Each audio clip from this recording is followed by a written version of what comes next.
Ho ho ho my word, it's Christmas Encounter. Let's not waste any time and get into a festive game. Woo! So what you'll need for this game is a friend. That's all you'll need. And one of you is going to start humming or whistling, but not singing, the start of a Christmas tune. And the other person just has to guess what it is. And I'm going to demonstrate it now with my friend Leo. What are you doing? You're supposed to be on this side. Ben can fix it. Ben can fix it. Yeah. So, I'm going to start. I'm going to whistle or hum a tune at Leo, and Leo's going to guess what it is. Are you ready? Is that it? No, that's not it. Oh. I'm getting my note.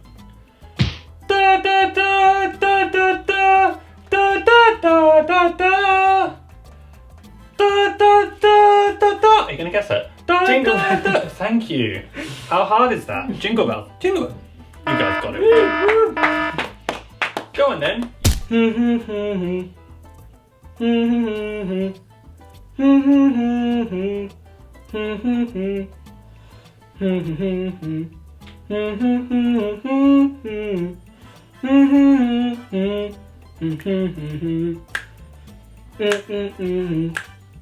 Snow is falling. Yes.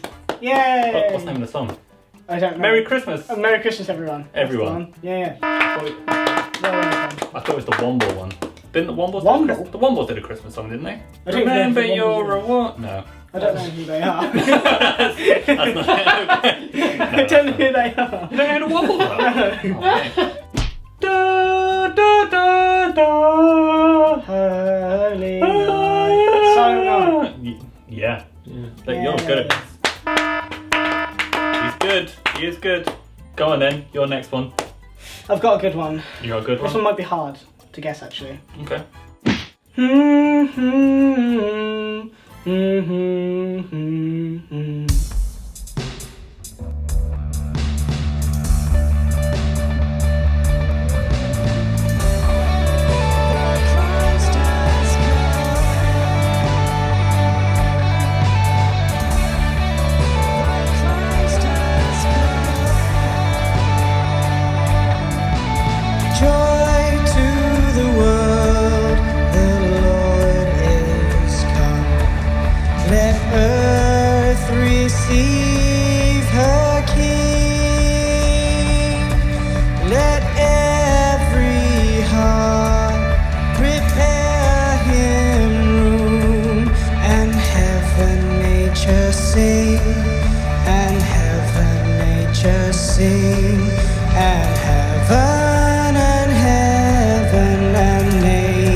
Oh, for joy, lift up your voice, for Christ has come, the Christ has come. Let the whole world see the Lord. Christ has come, the Christ has come.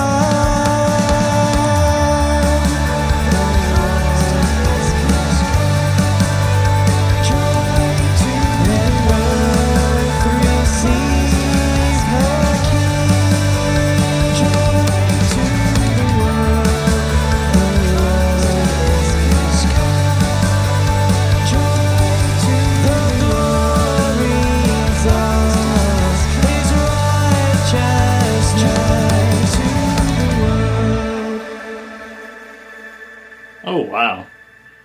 I mean, that was pretty good. There was a lot going on in that. You prepared for this game. Well, does that mean I win? It was good. There was a lot of production value. But the one rule that I did say, no singing. And you sang every word, mate. That's my crown, I think you'll find. And now it's time for the vlog. The 1979 Sugar Bowl. Double tight end. Alignment now with Neal and Tim Travis in there. Nathan oftentimes is the money man in this call. Rutledge pitches it back. He almost dropped it. Nathan gets outside. He's healthy. First down, Alabama. He's inside. Tony Nathan is credited as one of the first black American football superstars, but his career started in turbulent times at a high school called Woodlawn in 1973. Fullback Whitman is in motion. That is Nathan to the outside. Matt Nolan is after him. He outruns him. And he breaks it. Woodlawn had just been desegregated, and Tony and several other black players joined the predominantly white football team, which leads to a lot of unrest. The coach at the time, Tony Gerrards, tells the team to use that anger to unite them, but it leads to fighting within the team and a riot in the school. Hand off to Nathan. Takes it over the right side. Big play by Tony Nathan. With the school and the team in disarray, an unlikely messiah appears in the form of a guy called Hank Irwin. He was the school's football chaplain, and he leads many of the players to a faith in Jesus, which completely revolutionises the team. Tony Nathan becomes a breakout football star and helps lead his team to an unbeaten run until the last game of the season where they lose. But it doesn't really matter because the change in the team is so significant. A few years later, in 1979, Tony helps his team Alabama win the Sugar Bowl. As he hunts elusive number one. There's your last play of the ball game. It is over. Alabama has defeated Penn State by a score of 14-7. And it's going to be an Alabama party tonight that is going to make this old town jump.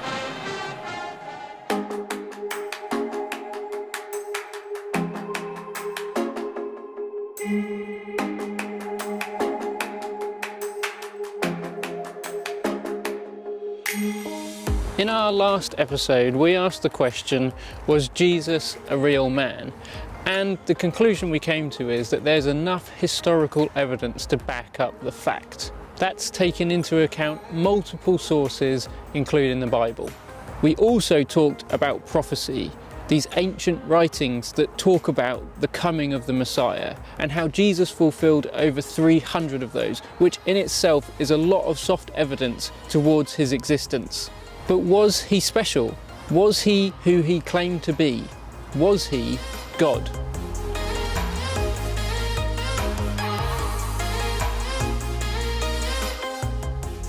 In the Bible we read that Jesus claims to be two things, and the first is that he is God in the flesh, and the second is that he is the Messiah.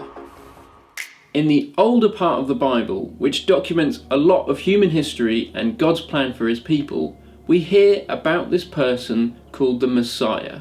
Messiah means chosen one, and in this context, it means that the Messiah is the chosen one to redeem all of humankind. If we think back to the story of Adam and Eve in the Garden of Eden, we know that since then, humans have been at odds with God because of what they did. The Messiah will be the one to set people free from that original sin. He will do something incredible to save humans from all of the wrong things that they've done. In the time just before Jesus was born, God's people believed that the Messiah would save them from the rule of the Roman oppressors. If you've ever been to a carol service, you might have heard this Bible verse being read out. Therefore, the Lord himself will give you a sign. The virgin will conceive and give birth to a son, and will call him Emmanuel. Emmanuel means God with us. God as a living, breathing person. The prophecy that we've just read was written possibly about 700 years before Jesus was even born. And on its own, you might consider saying, well, that doesn't prove anything about Jesus. And that's where we have to look further. In a much more recent book of the Bible called Matthew, we hear about the birth of Jesus. And it says this: She will give birth to a son, and you are to give him the name Jesus, because he will save his people from their sins. All this took place to fulfill what the Lord had said through the prophet. That's the same one from earlier. The virgin will conceive and give birth to a son, and they will call him Emmanuel, which means God with us. So, a prophecy written 700 years earlier comes true in the baby Jesus, God in human flesh. But was he who they thought he was going to be?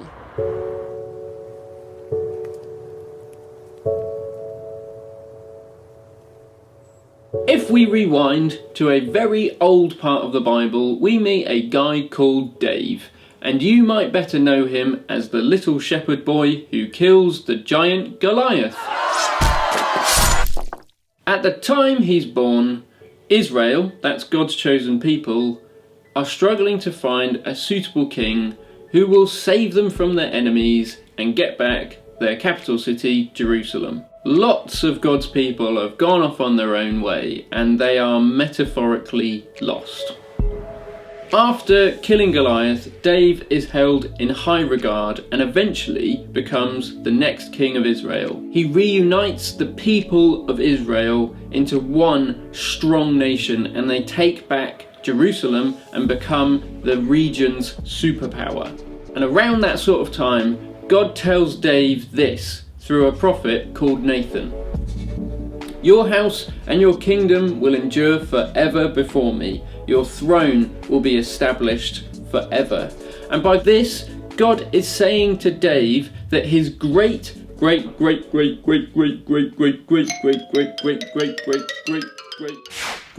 grandchildren will be a part of his kingdom. That is the kingdom of heaven, an eternal kingdom. If we take another look back at that book Matthew we were looking at earlier, we actually get a record of David's lineage. And right there, 28 generations after David was king, is Jesus. Jesus is one of Dave's grandchildren.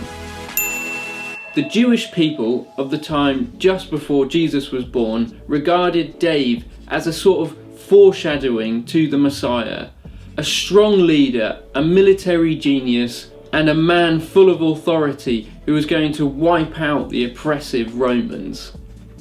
But then Jesus comes along and does something completely different.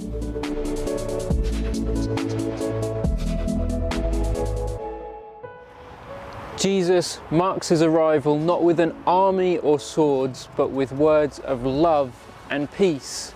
And that throws some of the Jewish people of the time because they don't recognize him as the Messiah.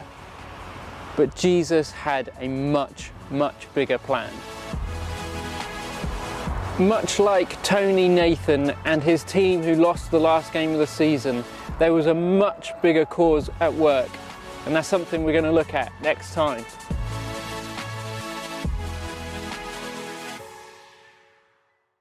If anything in that vlog resonated with you, why don't you chat to a youth worker or a youth leader at your current youth club?